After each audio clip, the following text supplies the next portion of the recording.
in which a court decides how to actually distribute property, whether they be assets or debts, which are liabilities, is in accordance with a particular formula that's been laid down in many, many court cases in the family court over some 30 years of decided cases. And the one that comes to mind is a case called Ferraro, which is one of the authorities. Ultimately, it's a four-stage process. The first thing the court wants to do, it wants to identify all the assets of the marriage. Now that includes all the assets in both parties' names, whether it's in one party's name or the other party's names individually.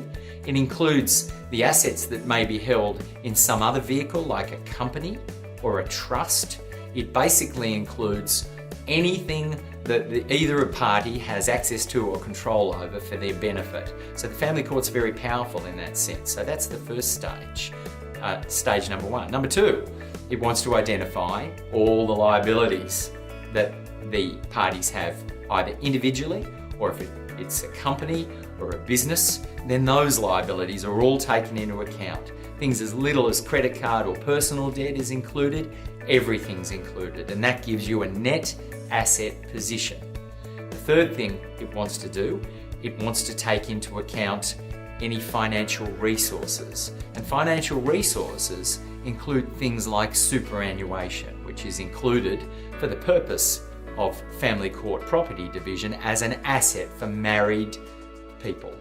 And the fourth thing it wants to do is it wants to work out who gets what, some sort of percentage division between the two parties. And that depends on a fairly complex process where the court determines what contributions either or both of the parties have made to the assets of the marriage.